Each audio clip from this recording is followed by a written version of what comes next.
Hello, my name is Dr. Moore, and I'm going to talk to you about balance as a dynamic process.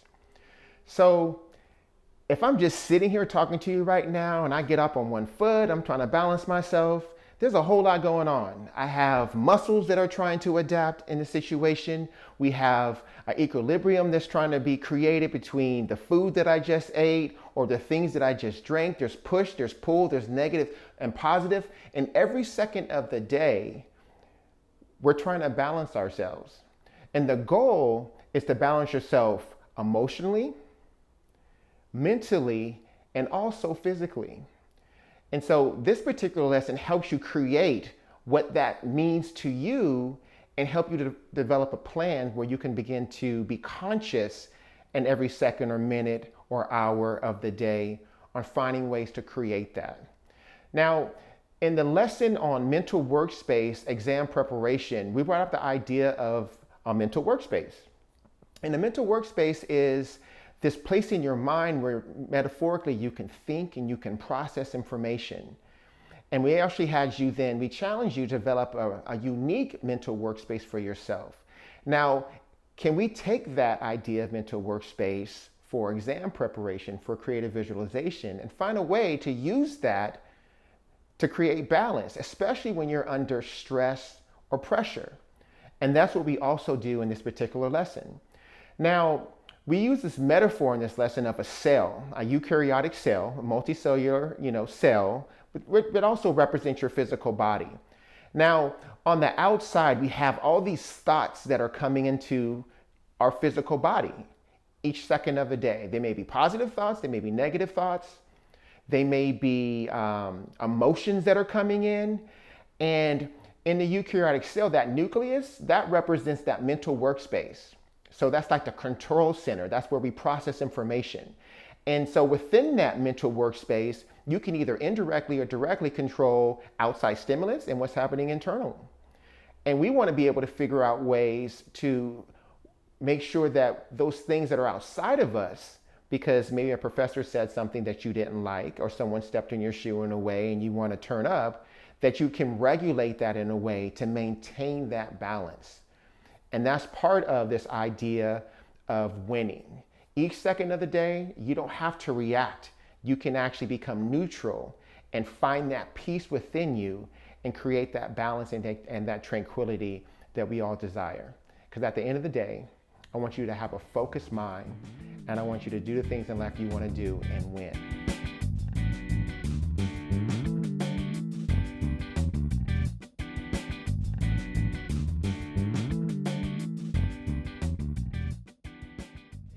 All right, so we're going to go ahead and get started. There may be some people coming in later, but this workshop is lesson 3.1 in the OS2 workbook. It's called Balance as a Dynamic Process. What does that illustration at the very beginning of this workshop, what are they trying to say with that image? This is like a softball, you know what I'm saying? I'm just throwing up it in the air and you can just grab it and slam dunk it. What you thinking, bro? With this image? Mm-hmm. Well, I mean, if he's going in that flower, you gotta definitely level his beak with to eat out of it. And I mean, he's got to be able to sit in one position and keep his balance to get it all too. Otherwise, I mean. Okay. All right. So go ahead and read that paragraph for me, for that quote. Okay. Let's suppose that we stand still, close our eyes, and pay close attention to our body. We notice that to stay balanced for any length of time requires many ongoing adjustments from all parts of our musculature. Our bodies have many internal shifts and changes, and our thoughts, blood flow, breath, and food digestion can change our stable state from one moment to the next. This is one illustration of the true nature of balance as a dynamic process. All right, so what do you think Dr. Bonnet is saying in that paragraph?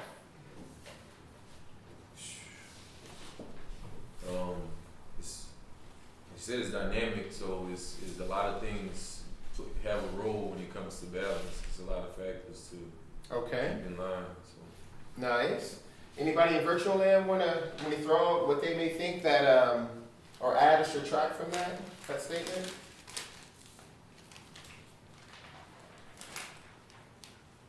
All right, I hear crickets from virtual land, but basically, the only constant that we have in this universe is what? Some of these science folks. Speed of light. Constant? Nah, that's not a constant. I believe it is. Change? Change. Change is a constant. The speed of light, can you go faster than that or slower than that? That's part of the constant of change. Yeah, look it up. But things are always moving. Period. Right? Anything that you can touch right now at this table, at some molecular level, there's atoms moving that have space between them. It has electromagnetic energy and wave to it. Like change is the only constant that we have. Nothing is stationary. So if we know that nothing is stationary, I've said this before, we're either expanding or we're contracting, but we're not staying the same. 1,000 years from now, this table will be dirt. It will break down to the lowest energy state through entropy and turn into dirt, right? So that's one of the things that we have. And so this idea of balance, we know there's always things going on. It's always this tightrope of figuring out how to try to stay the same, knowing that we're never the same. Who we are right now, we were someone different 5 seconds ago. Does anybody have any thoughts, any comments, any challenges, any? Come on, y'all, talk to me. I think I understand what you were saying about the whole changing though. How it's a constant. All right, so through the study of equilibrium, anybody familiar? I know some of y'all took in chemistry before. What does equilibrium mean? Just for folks that, because I got to get you guys alive. You guys act like you guys want to sit back and pretend like y'all don't know nothing. Equilibrium, what does that mean? People in virtual land. Tom, did you have to take chemistry for your electrical engineering degree? Well, maybe you might not have to. Probably not, because chem is the only class but I didn't know equilibrium is like in physics, used it a lot. You have a state of, all the change like potential energy and mechanical energy, they have a balance, they restore each other. I mean, there might be some state of like imbalance, but in the end, they're gonna have a restore to stay that each state gonna coexist. All right. Yeah, so Can you hear me? Go ahead. Yeah. Okay. So I'm just saying the volume is a little bit kind of, now did you give us a definition of what equilibrium was, Tom? I'm just double checking real quick because I might have missed it. Oh, okay. I'm on a bus, so it might be very crowded here. So equilibrium is like a balanced state. Like all the different, if all the different forces kind of, reach a balanced state. There's no like high or low. There's a perfect spot that all the parties and forces get to coexist. That's what I'm saying. Okay, I like that. It's a balanced state. So a lot of times in chemistry they use the example of water that has ice in it. At some point when the ice melts, there's going to be the rate of the ice melting based on the rate of the water moving back towards being ice, right? And then when they, and I always think about my father when I think about this, because people from the South, they make sure that their sweet tea gets to that equilibrium, and they kind of shake it like this, right? And when it gets to that state where that ice melts just enough and you can see the little dew around the edge of the glass, it's found its equilibrium, and it can stay that way for a long time. So yeah, I'm feeling y'all. Anybody else want to add anything about that outside of my example with the sweet tea? Oh, you something, folks? Okay. All right, keep going with that statement or what you're reading. Through the study of equilibrium and homeostasis, scientists and students of science develop a conceptual understanding of balance. Equilibrium refers to the equal action of opposing forces, and homeostasis is the ability of a system to maintain internal stability when influenced by a force. Biology teaches us that our bodies are constantly balancing multiple internal processes at once, like our blood pressure, hormone levels, and body temperature. We learn that there are dynamics such as push-pull, positive-negative, or add-subtract that are constantly in motion in our bodies, in nature, and in all chemical processes. These forces and states of flux require that our bodies are responsive to changing environments and conditions that impact us. There is ultimately no fixed state, but generally there are desirable and preferred states for which our bodies return. This notion of balance is woven in and out of traditional scientific studies, yet it is also a principle that acts on the experiences in our lives. All right, so there's a whole lot going on. There's things that we're conscious of in regards to this balance, and there's things that we're unconscious of. There's things that our bodies do automatically when we are running and exerting a lot of energy and we start to sweat, and how that sweat on the outside of our skin is cooling things down in a way to try to create this equilibrium or balanced state, right? It's constantly happening to us. And so one of the things that we do and that I try to do when I'm learning something is create a metaphor or analogy that can allow me to better understand and have a relationship to the concept, right? And then I can own it for later. And so in regard to this state, one of the analogies that I use is actually a cell. You can take a look at this picture of a cell / physical body.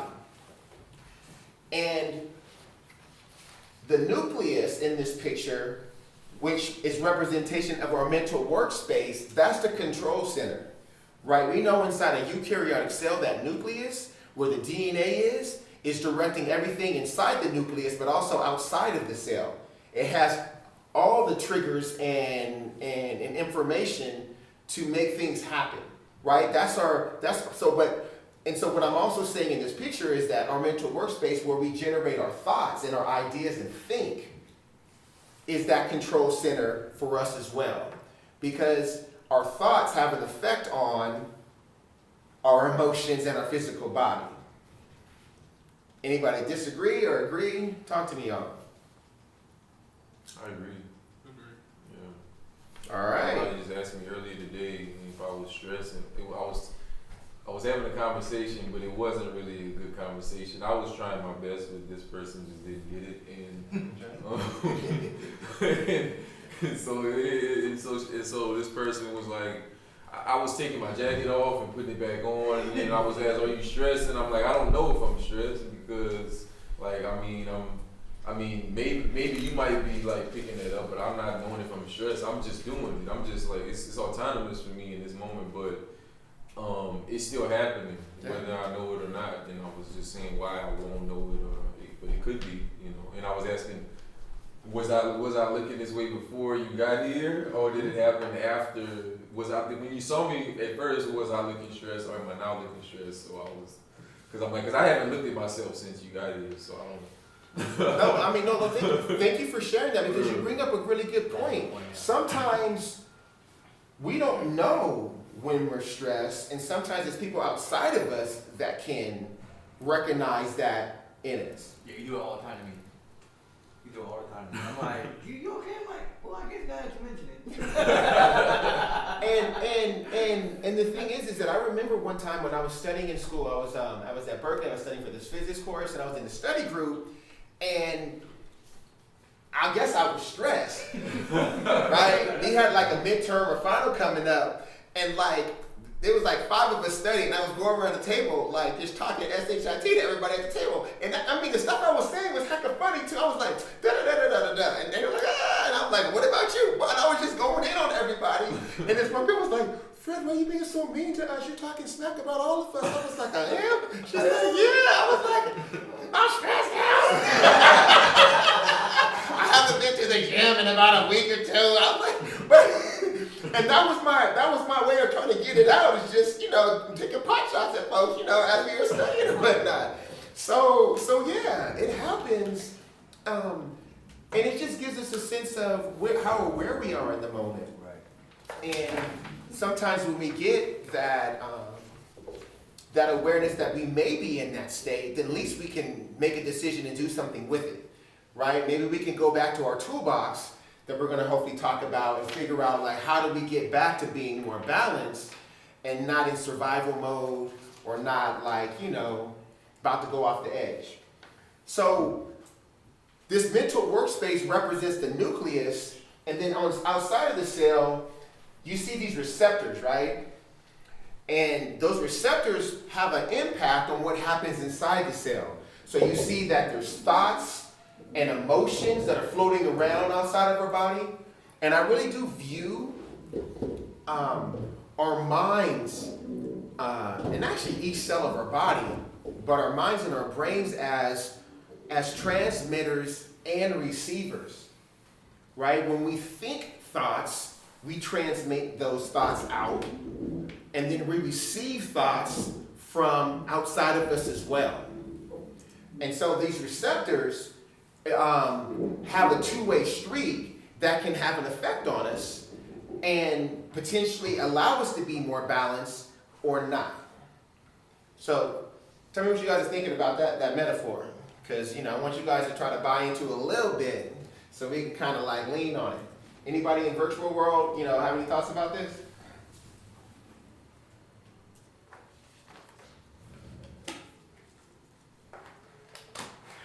All right. At the moment, no. Okay, say that one more time. Could you hear me well? Yeah, I can hear you now. We can hear you now. Okay. At the moment, I don't really have anything. All right, sounds good. All right, so question number 1. Describe what balance is for you physically. When you feel like you're balanced physically, what does that look like? What does that feel like physically?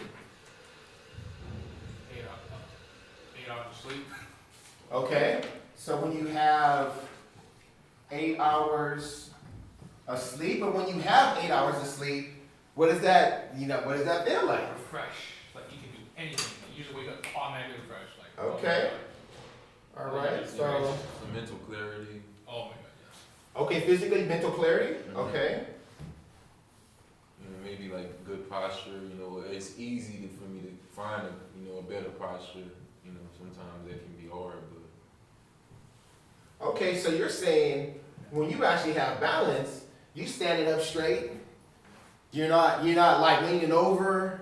You're not sagging. Your shoulders ain't leaning like this. You got the Superman pose, chest out, feeling confident. Okay, I like that. What else? What does it feel like physically? Balance. I would say when I'm actually flexible, right? When I can stretch. When I'm not balanced, my body's stiff. My lower back is acting like, okay, why you bending over? I'm not ready for that, right? But when I'm actually balanced, I can bend over, I can touch my toes, and I feel like my body has fluidity to it in a way that makes sense. Okay, so I'm gonna add flexible.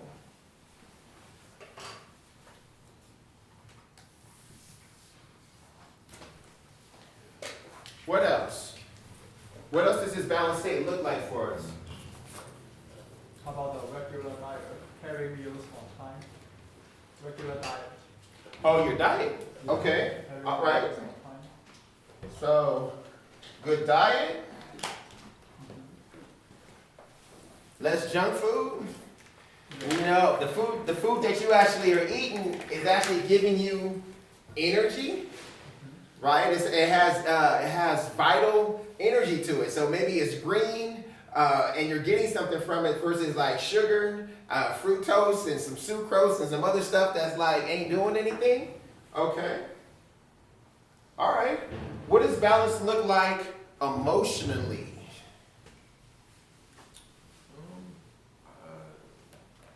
I feel like it's easier to be vulnerable, maybe, you know, vulnerability is a little easier, being able to connect with other people. Be more tolerant. Yeah, understanding, All right. Vulnerable.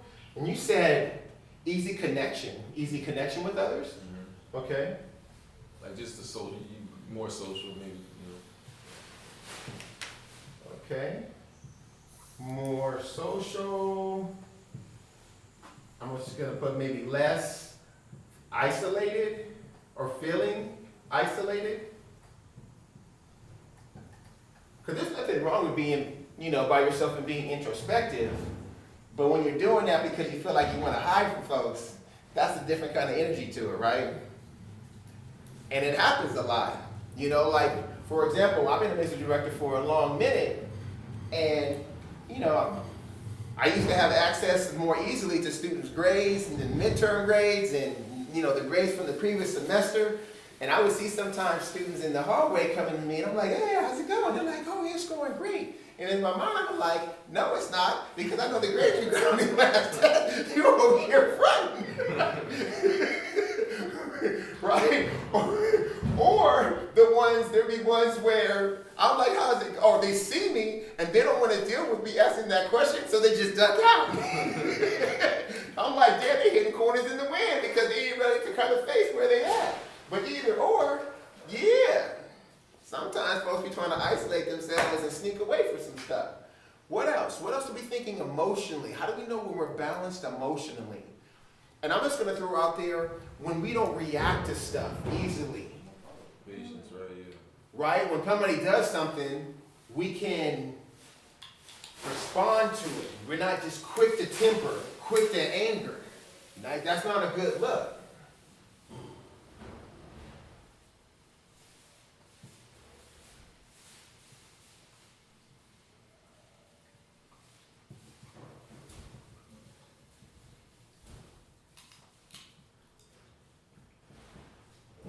Did someone online throw that out there?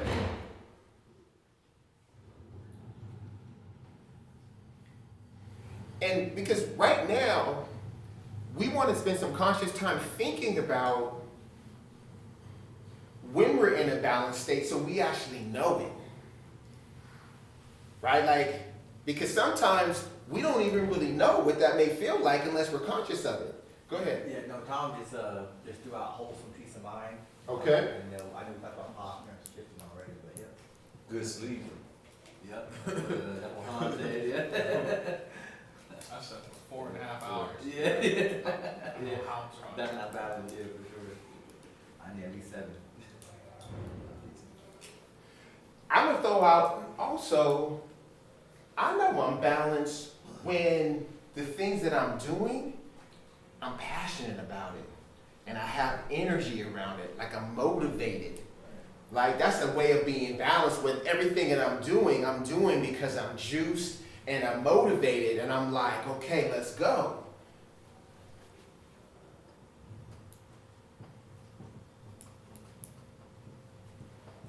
Because you can imagine if you're not balanced emotionally, you may be walking around sulking, moody, right? And don't really want to do nothing and want to go back to bed even though you got 8 hours. You know what I'm saying? Like, damn, that bed's still feeling like I need to get that. Like you done had 8 already. It's like, I need 8 more. Right? That's not a good sign. All right. And then mentally, what's a good sign in regards to mentally? And we probably can use one of the ones that had got brought up before about mental clarity. That probably can go in the mental category. But what other things that allow us to know that we're balanced mentally?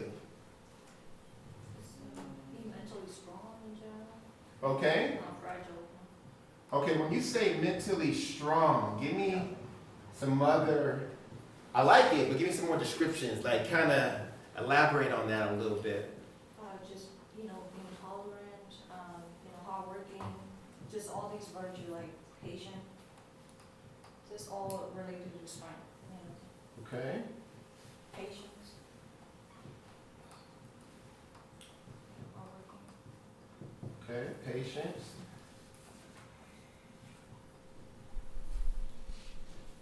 Go ahead. Yeah, I'm less sporadic, like less scatterbrained a lot, and I'm Okay. stressed out. I forget things. I'm gonna say Memory, less, yeah, I was gonna say that. Yeah. less chaotic, scattered.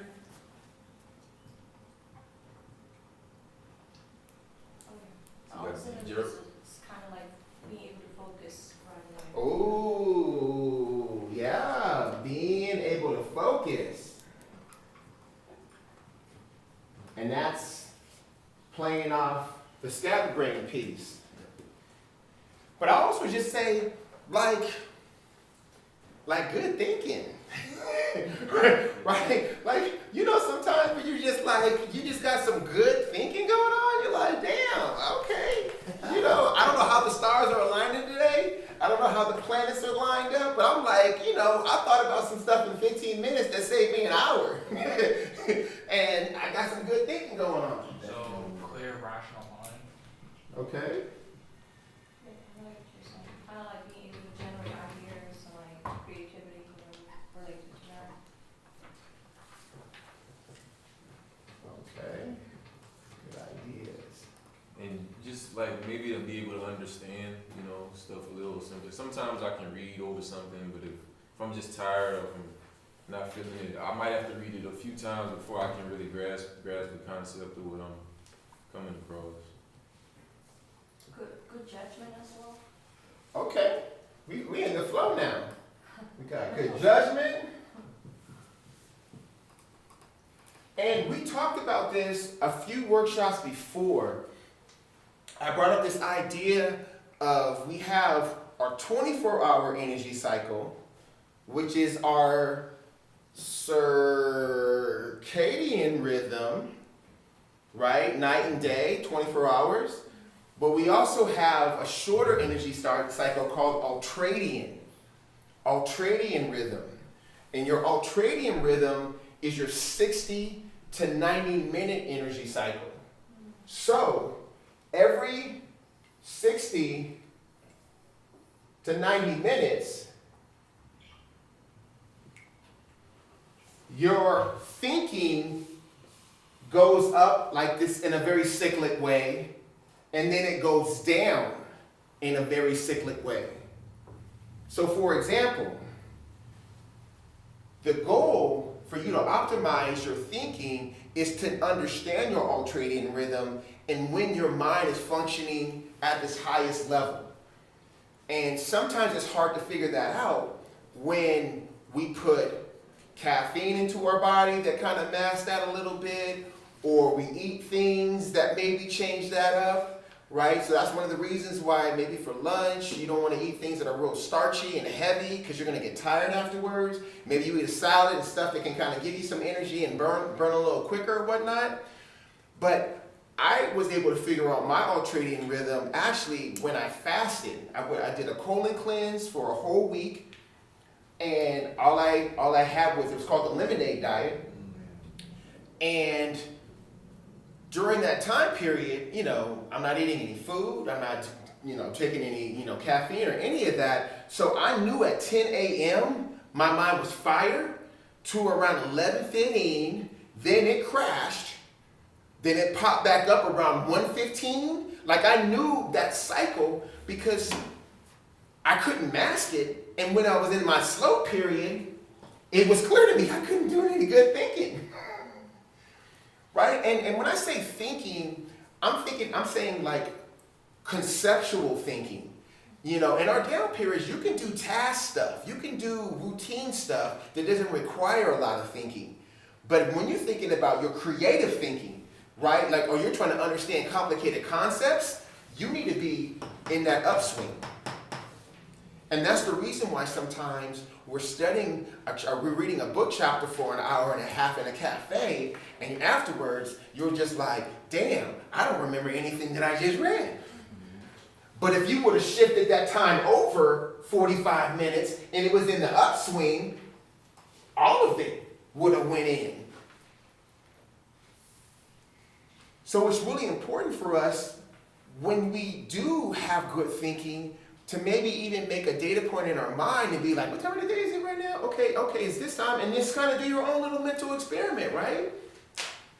Because I'm sure there's certain classes that you do not need to have at certain times of the day. If you know you're not a morning person, don't have a math class that's more challenging at 8 a.m. Right? Like, just don't do it because you're going to be torturing yourself. All right, Eduardo, what you thinking?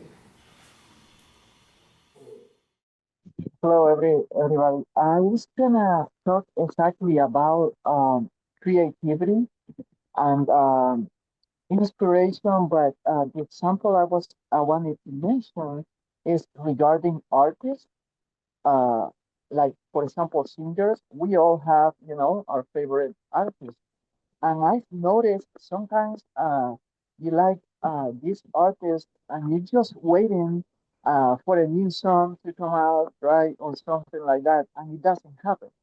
And then if you go to the social, network and stuff, and you see what the artist is doing, you notice that uh, he looks like mentally unbalanced, like something, I mean, certain events happening um, on her life that, it makes you think that it's not uh, mentally balanced. And therefore, there is no creativity, you don't see the final product, a good product coming out because um there is no mental balance. Yeah, no, I mean, you bring up a good point.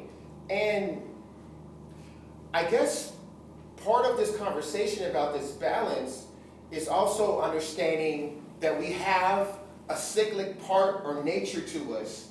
And it's good to understand your flow.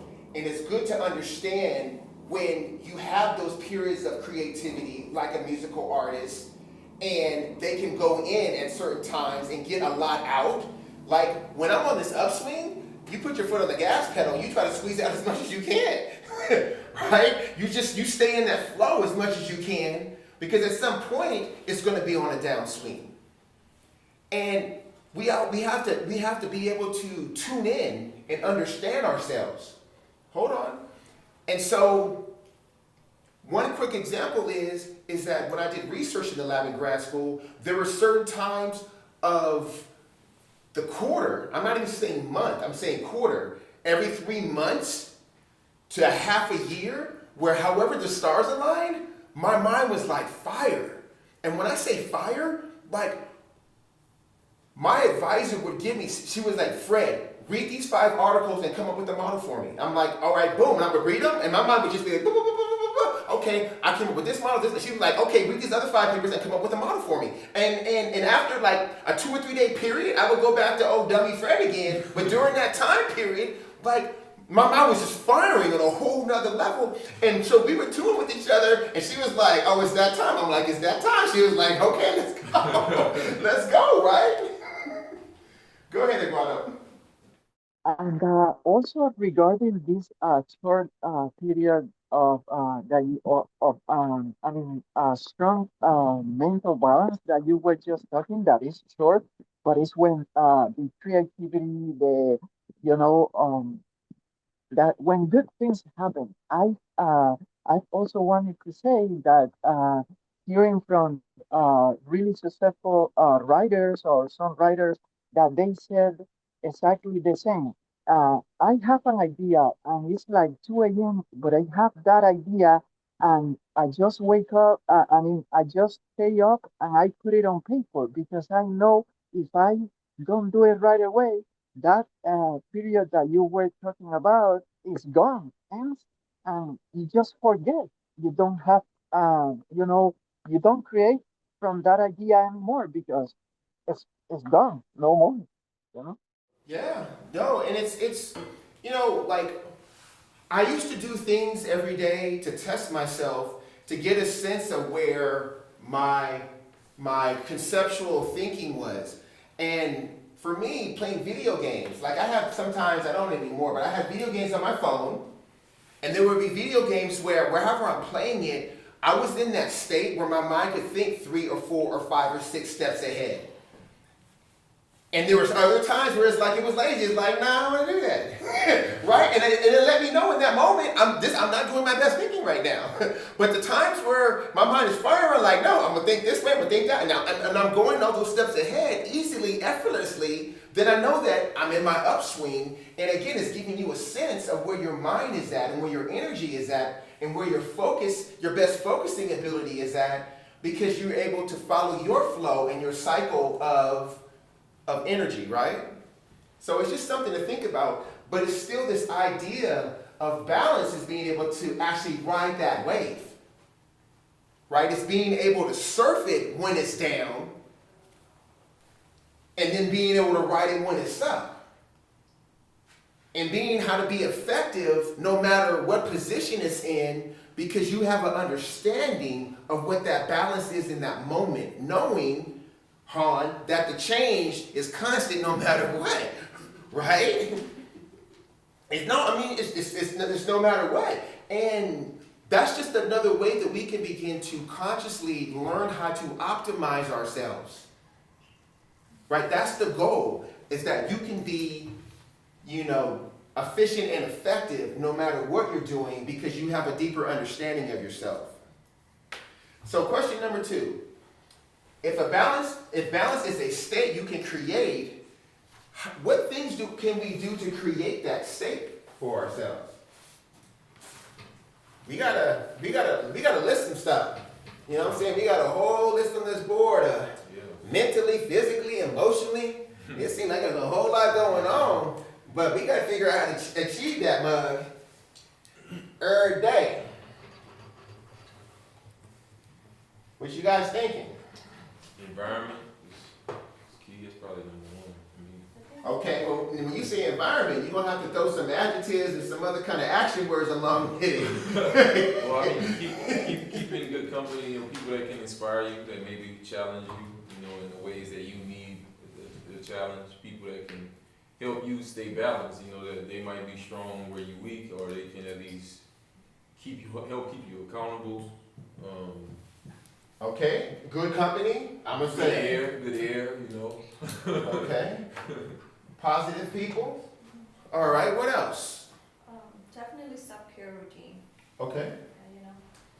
All right, so give me some Definitely like enough sleep, mm-hmm. like, moderate exercise, probably like half an hour to 20-minute, whatever exercise. Hygiene routine, balanced diet, and then not too much studying as well. You know what I'm saying? Like enough hour on the screen, off screen. Okay. Those all add up to your mood, or your efficiency. Balance on and off screen. Okay. I would also say knowing where you starting at.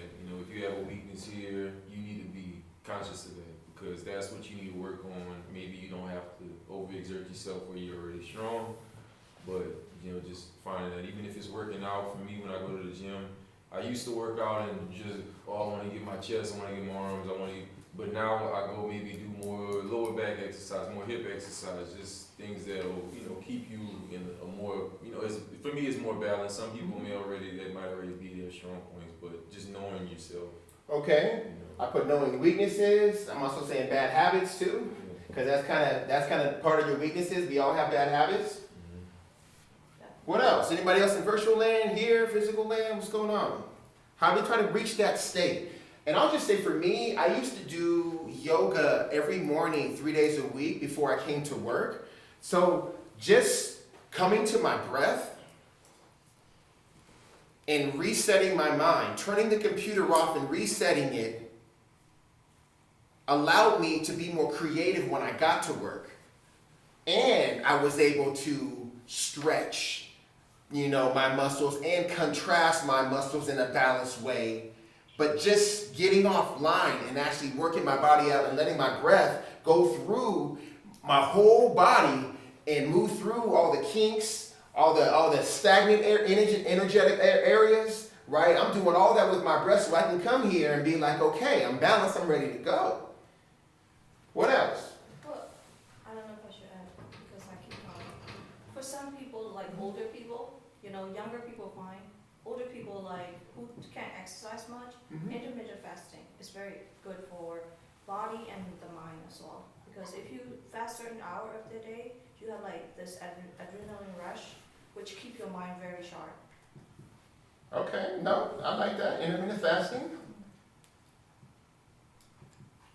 And the work-life balance.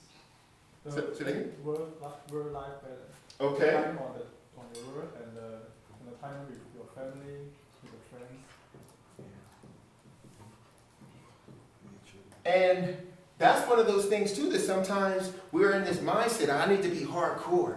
You know what I'm saying? I'm going to this final, I'm just gonna hold my breath and just go hardcore for 2 weeks straight. And all of a sudden, your body starts breaking down and all this and that. You need that balance, right? We need to be able to work and play. We need to be able to turn it on and turn it off so we can, again, stay in that flow, right?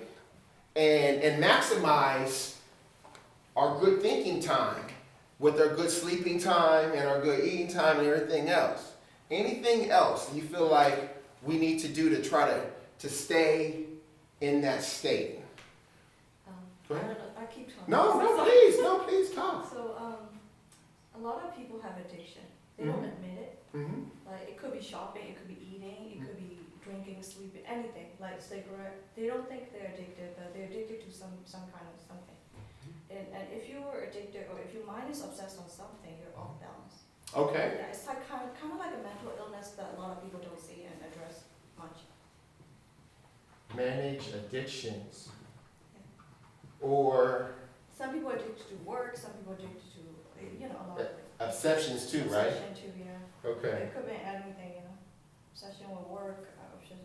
No, that is a really good sign, because when we get fixated on something and we can't let it go, and then mentally we recycle that over and over and over and over and over and over again in our minds, right? We just keep recycling it and we can't breathe in and breathe out and let it go, then that's not a good state to be in, right? We don't want to get ready to take an exam and be obsessing about, did I turn the stove off? Or did I turn the lights off in my house, right? You're not being present in the moment. You're not being right there about to lock in on this exam, right? So we need to know that about ourselves, and then we need to find ways to get there.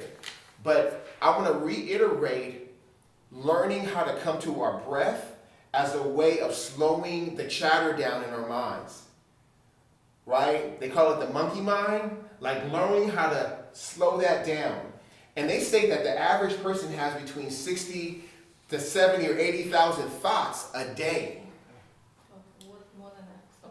That's a lot of thoughts, right? And maybe if you have the monkey mind, maybe you had 200. I don't know. You had 2K, right? But my point being is that what if you were able to slow that down to 15 or 20K? How much more clarity you would have of thinking instead of just the recycling and the obsession of just, right? Something to think about.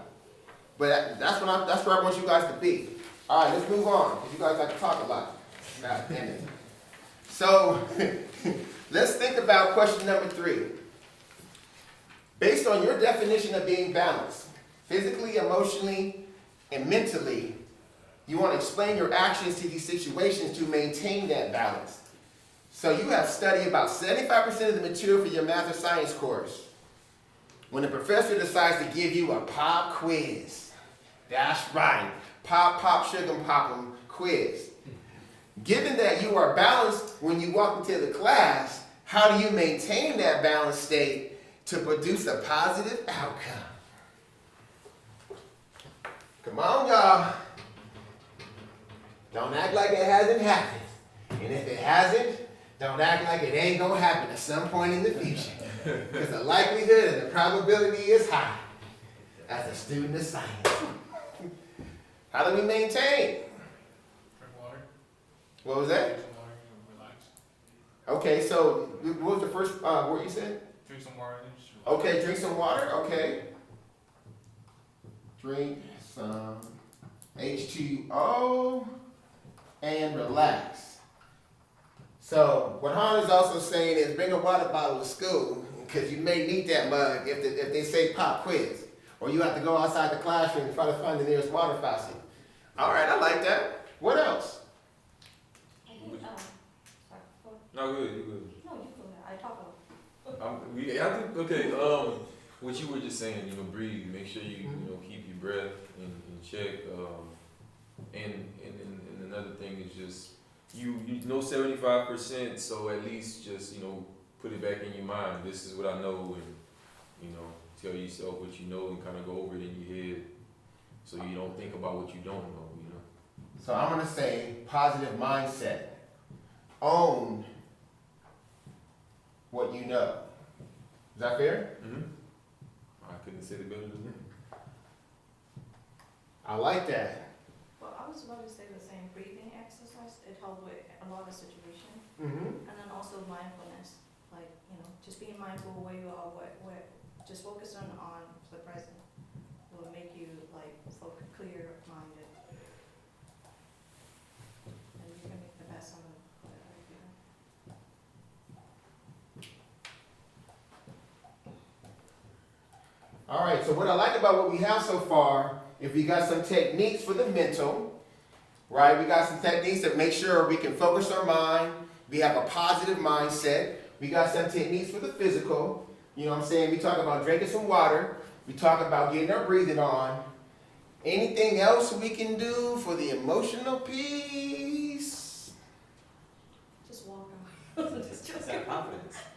I mean, but how you gonna do that? I mean, give me something that's a doable task for them. What can they do? I don't know where else did it, but I still talk to myself. So Okay. I sit there and just tell myself, yeah, you're kind of that guy. You've been that guy for a very long time now. So Okay. this is another test for you. All right, I like that. Self-talk. I'm going to add to that positive affirmations, right? Maybe you have to repeat a quote. Maybe you have to just go back into your success log or book of your achievements. Maybe you have to be able to visualize, okay, I killed this last exam. Let me see that grade on that mug. Okay, that's who I am. I got this time too, right? So yes, no, self-talk is real. It's real. People in the NBA do that. They visualize themselves catching that ball with 3 seconds left and pulling up, and they're seeing it go straight in, right? People who run track are doing that. They're seeing themselves come up with a fast start. They see themselves passing that finish line first. You know what I'm saying? We all need to figure out how to be our own cheerleaders so we can win, right? Did the teacher know who I am? I don't think they know who. They about to figure out who I am when they see this exam. They see the results in this exam. You know what I'm saying? Like sometimes you gotta be like, "What's up?" I feel kind of crazy because I actually say it out loud. Like, I don't really say it to myself. I legitimately say it, so I feel kind of weird doing it. But I mean, everyone's different, but I love confident people. I'm not saying arrogant people. I'm okay with that. I'm not saying arrogant people. I'm saying people who understand themselves, who know themselves, and can back it up when they need to. Like, who would not want that? And when you're in the zone and you develop that confidence for yourself because you battle tested yourself with problems and more challenging problems, because when you studied with people, you went through and you taught them what you believed that you understood and knew, and you had an opinion about it, and you created metaphors and analogies to it, and you're like, okay, whatever you throw at me, I'm good. Throw it. And you stay calm, you stay in your positive mindset, you take a deep breath, and you execute on point, right? Yeah.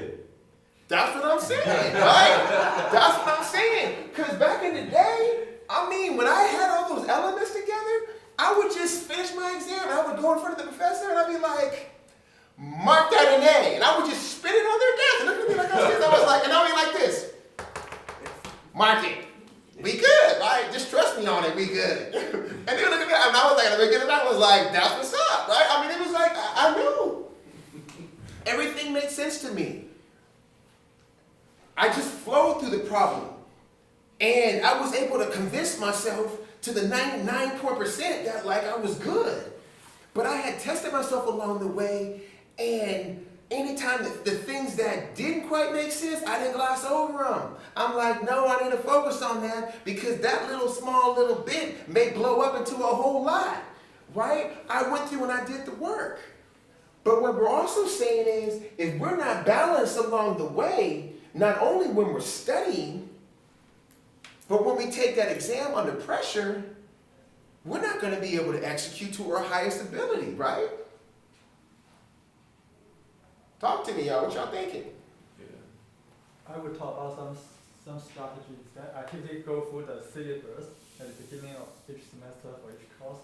So if it's a product quiz, but if the syllabus didn't say that, and it didn't, consist of the grade percent, it might just for fun and like extra credit for the bonus.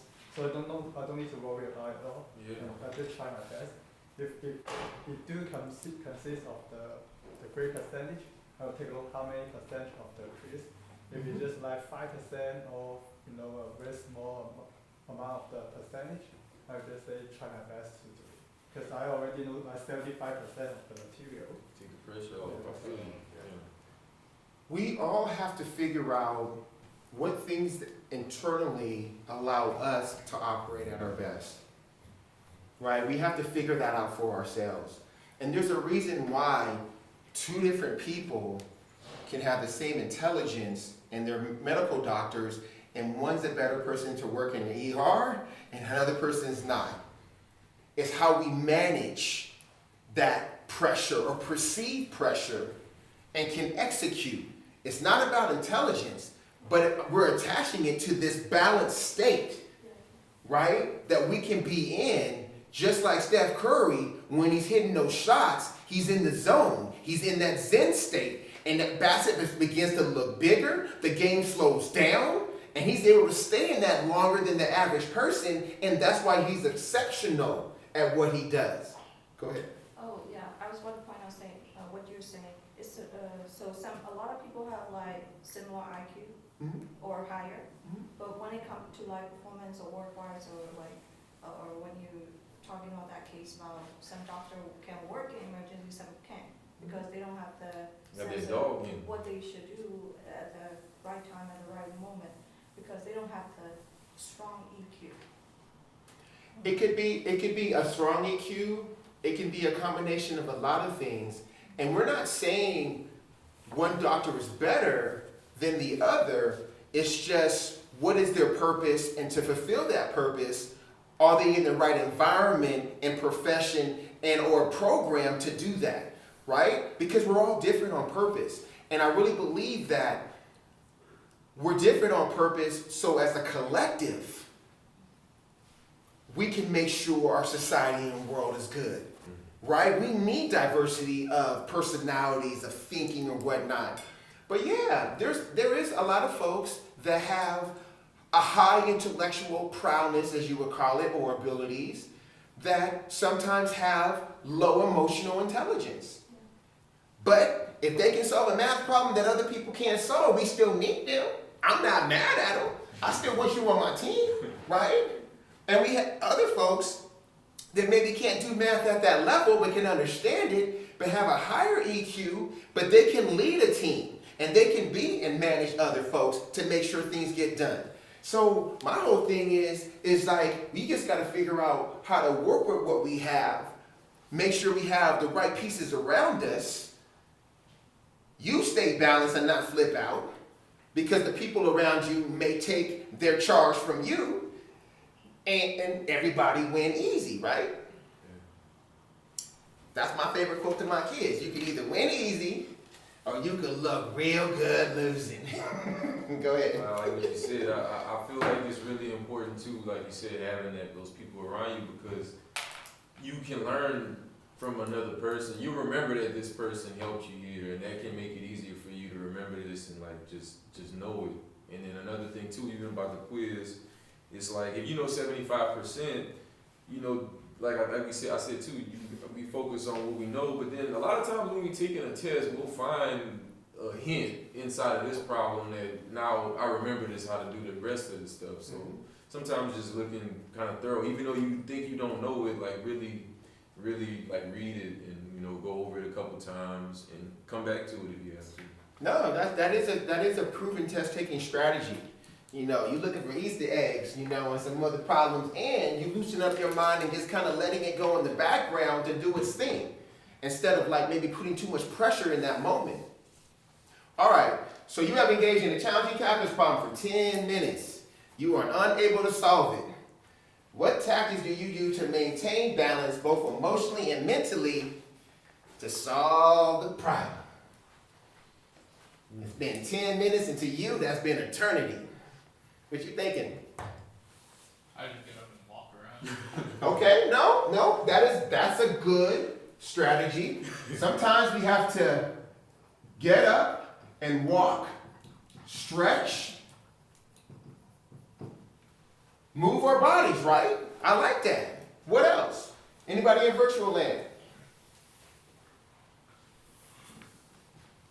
Come back to me if you guys have some thoughts or ideas. What else do we need to do? What do we need to do? Because right now I'm starting to feel some anxiety, and right now I want to walk over to the Star Center or walk over to the MESA Center and look for a tutor. You know what I'm saying? And I'm gonna throw all my anxiety on that tutor and be like, you need to tell me the right answer to this right now, because I'm tripping.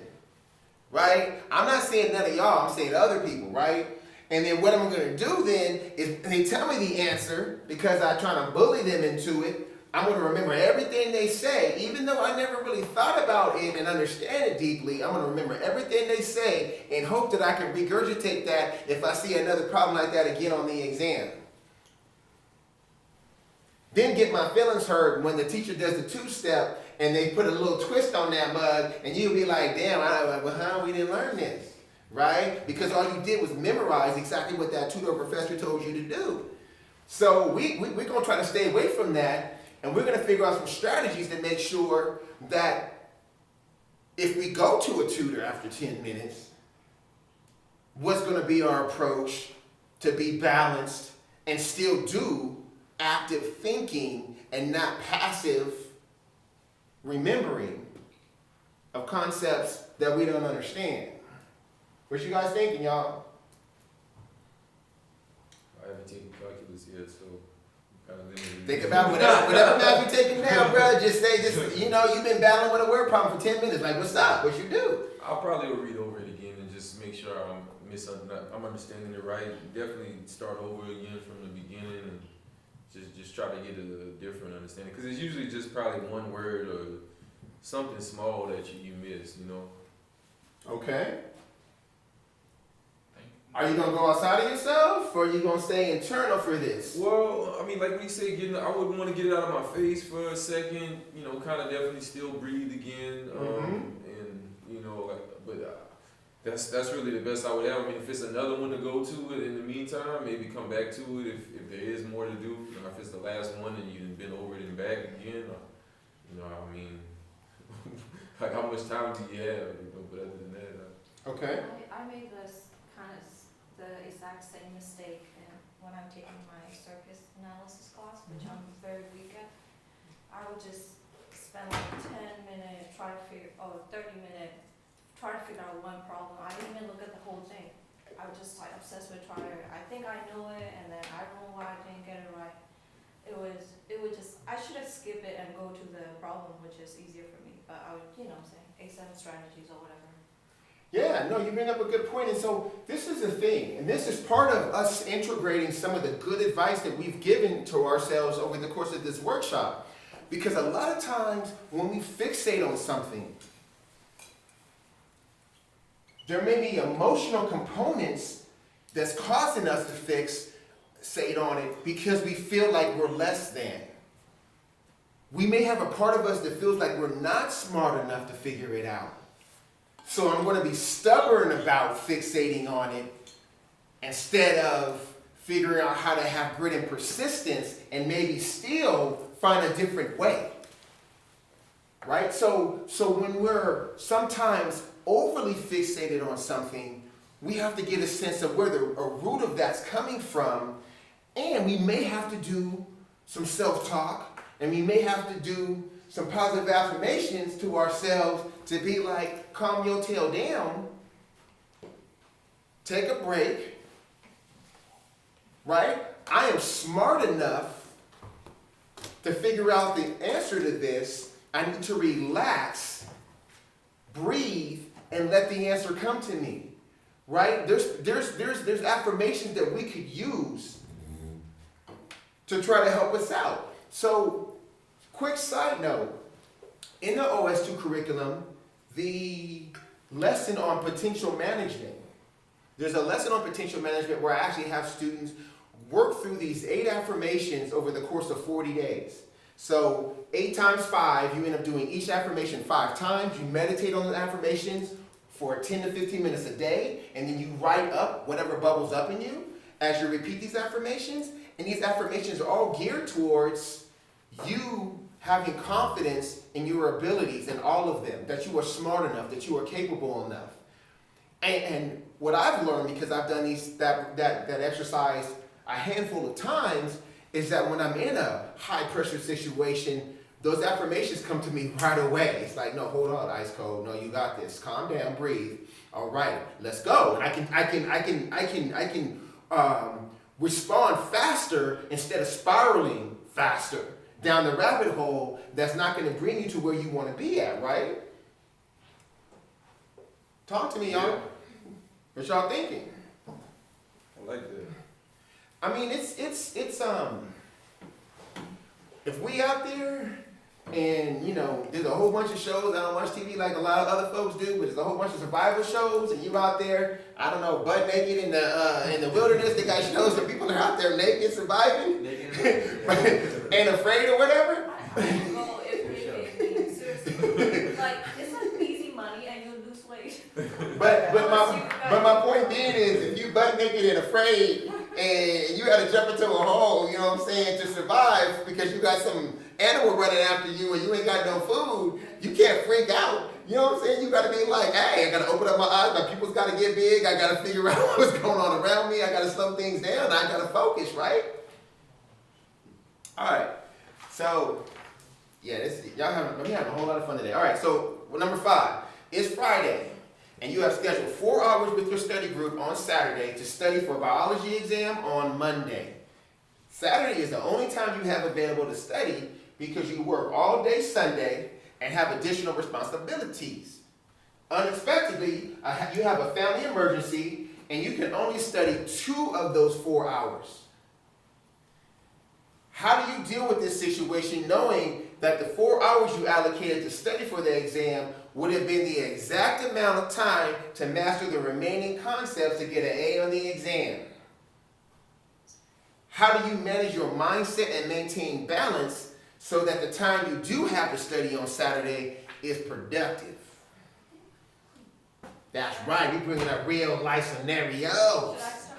No, throw it out there. What you gonna do? Definitely when we talk about what you need to figure out what's the time that you can absorb the most, which is mainly morning for most people. Ooh, okay, I like So that. like 2-3 times than regular, like reading sentences. The time also like there's strategies to make kind of review the course. So starting from like let's say the course the part that you're weak of, and then like or exam tips. You know, you start from exam tip because we focus on the final, not the whole course. So what the professor tell you what the exam's gonna be in there. You know what's gonna be in the exam. So start from there and like we just only study the main major thing so that we can kind of load up. So there are strategies, but I don't know how to explain that. A lot of strategies for us. All right, know your ultradian rhythm. Start with major exam tips. Go ahead. It's gonna be a group, right? It's supposed to be a group study session. Mm-hmm. You can. I mean, that's what's up. Yeah, so I mean, use the people that you in your group. Maybe they can help you take some notes. When you're not there, before you're there, and you can. It'll be all ready when you get there, maybe. Or you add what you can, but. You can ask them what you don't understand, you explain it better. Yep. So one of the things that I was really good at back when I used to study with folks, because when you guys are moving into these exams, you may have sometimes 2 exams on the same day. You may have an exam on one day, the next exam the day after. It's just going to be whatever it's going to be. But you still have to be able to juggle efficiently and maintain that balance as you're juggling, right? And still be able to execute. So one of the things that I would do is that if I'm putting on hold and studying for one class because I'm focusing a lot on the one that's intermediate, I'm still going to meet with my study group for that class that week. I'm coming in that mug real cold and behind on everything, and I'm going to say up front, I'm just going to have to lean on y'all a little bit today because this is where I'm at. But I can ask the right questions to box you in, to extract what you know, to do those problems and own it quickly. Because if you know something that I don't know, I can figure out and look and poke holes in it in real time, and then at the end of that process be like, all right, it makes sense to me. Let's go. Let's get on the problems. Because at the end of the day, whatever you believe you know is theoretical, you got to solve problems. That's the currency and the way of proving yourself as a student of science. Getting to the problems, doing more challenging problems, timing yourself with the problems so you get used to executing under pressure, solving those problems, but it's always going to be the problems. And the other thing I probably would do is just, let's go to the problems right away. I don't have time to read this. All I have time to do is do complicated problems with you and figure out what I know and what I don't know. Anything else?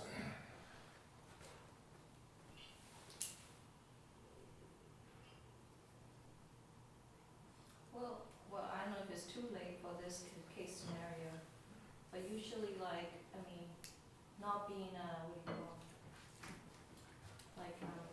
last minute person will help a lot too. You try to digest little by little over the course of the time, then you don't have to be cramping up your brain by the final So I'm going to put be organized, but I'm also going to put what I think you're hitting to right now is, and this is a really good point. And a lot of students do that. I still do that. I'm getting older, but I'm still a student right now, but I'm coming back to school after a long break. Mm-hmm. But I still do the last minute.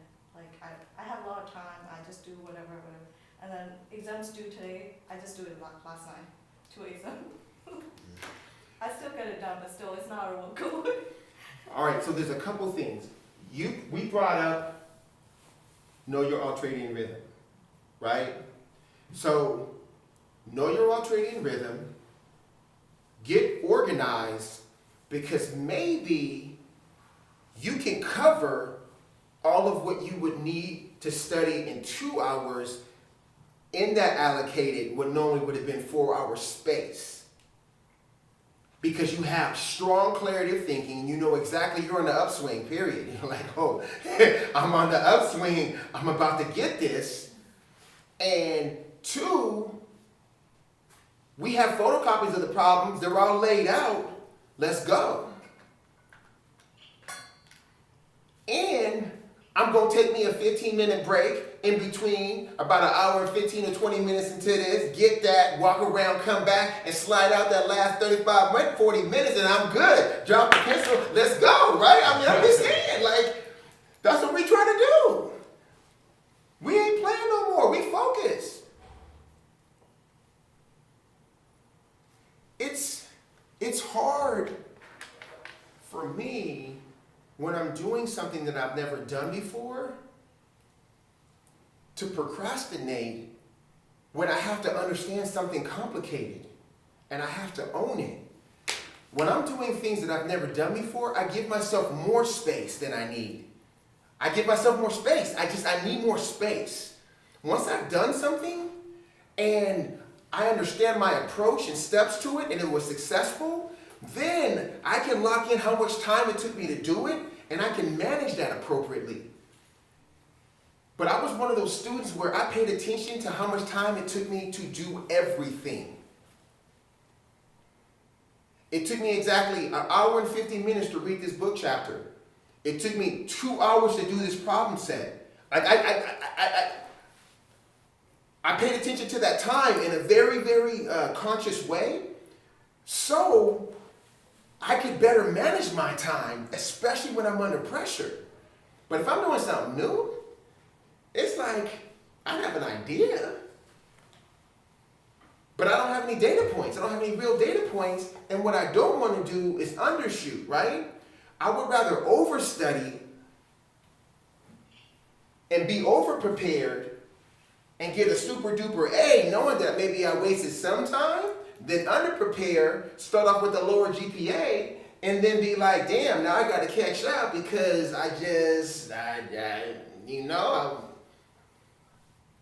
So it's just something to think about. We all have bad habits, and we have to figure out how to make sure we manage them.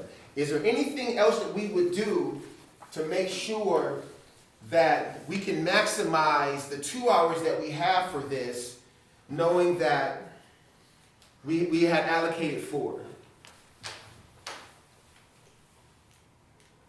All right, the last thing that I would suggest is this.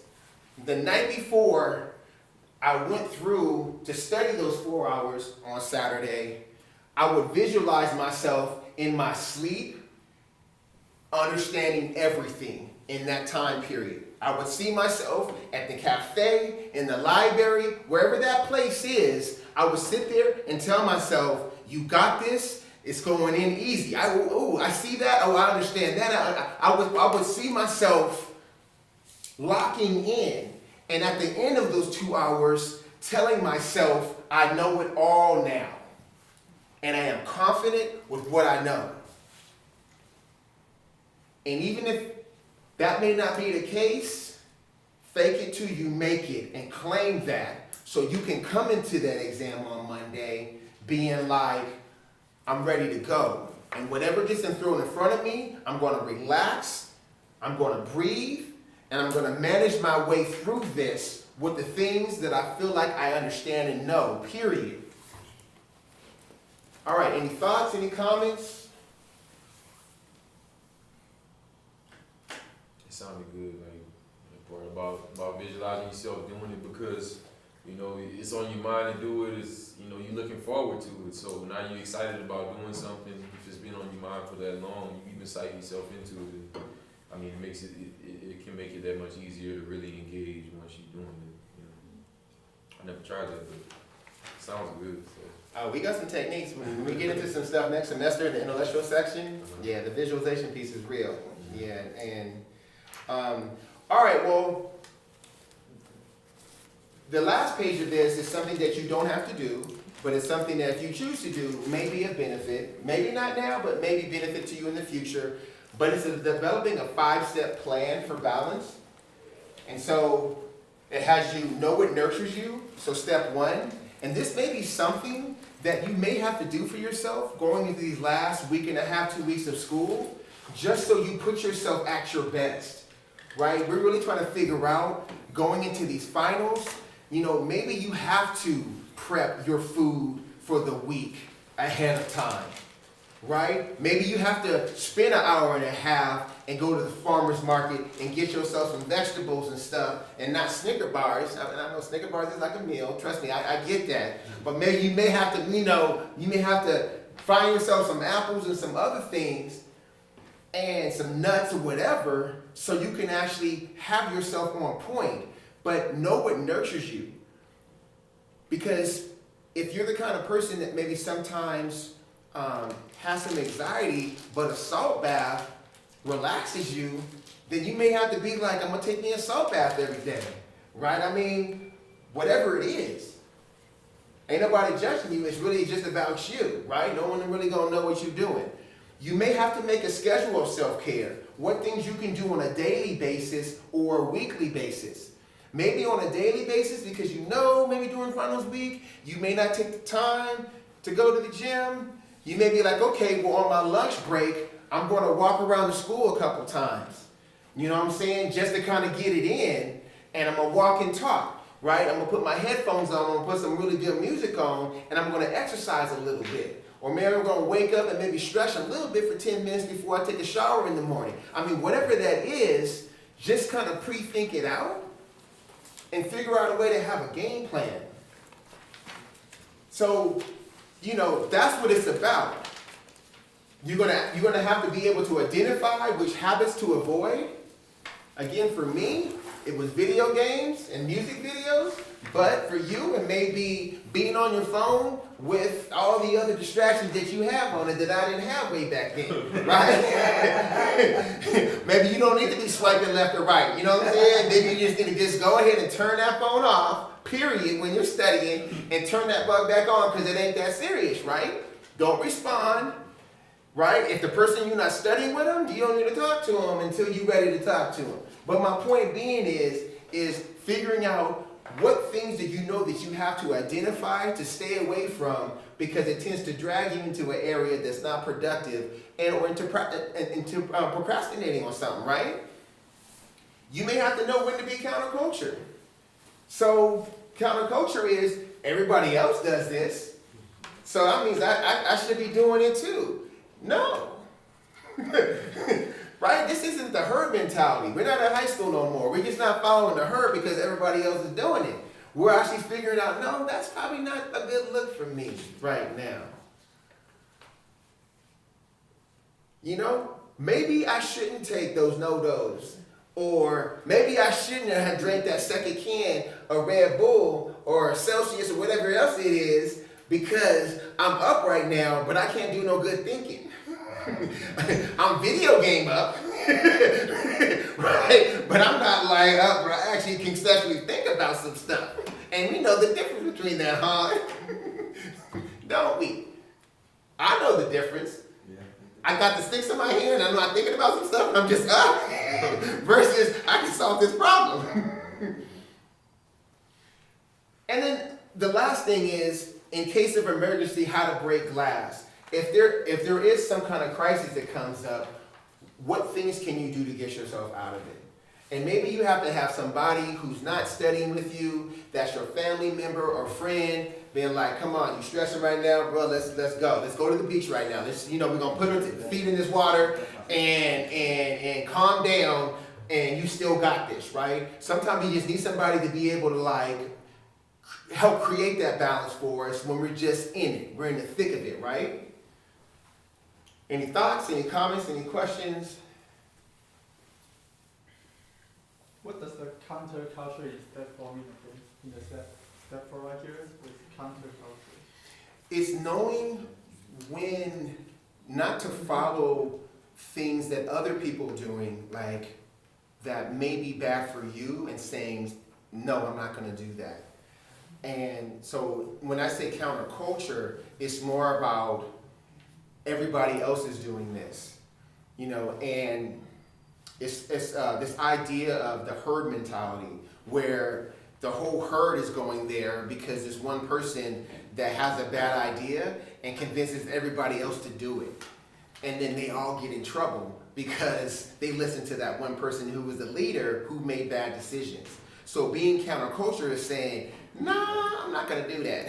I'm gonna let you guys go down there and do that stupid stuff, and I'm gonna stay back here and study, right? Or that person saying, oh man, Sam, I know you got that exam tomorrow, but let's I got this cute girl, I got this person I want you to meet, woo, let's go, right? You just like, I know 80% of it, I'm good, right? He's like, man, you got this, and you always get better grades than me. Right? And you just follow that person, and the next thing you know, you get your feelings hurt. Right? And the thing about it is that we also have to just understand the game. And the game is, because I was really good at the game. Sometimes what people say is never what they actually do. Right? Because you could be in high school and I could be like, yeah, let's go hang out tonight. I'm gonna meet you at 9 p.m. and we're gonna go to the lake. I'm gonna grab some beers or whatever. We're gonna do such and such. But I study from 4 o'clock to like 7. I got it in, and then I'm gonna go out with you and I'm still gonna do good on the exam because I got it in. And you didn't do it. You were like, nah, I'm just kicking it. I'm like, brother, you didn't study? Come on now, dummy. You know what I'm saying? Like, you fell for the okie doke? Man, you gotta go to summer school, man. How you gonna work that out? Okay, I'm about to do this summer, but oh wow. So that's what I mean by the whole counterculture piece. You just gotta know when to hold them and know when to fold them. Know when to walk away and know when to run. And I'm just claiming that, over this next week and a half to 2 weeks, that you can find that balance point for yourself. You can find that balance point, emotionally, physically, and mentally, and you guys can do your absolute best on these exams that are coming up. But just go ahead and claim it. Give yourself those positive talk, that self-talk, and run that race, and see yourself coming across that finish line in whatever position that means something to you. All right. Thank you.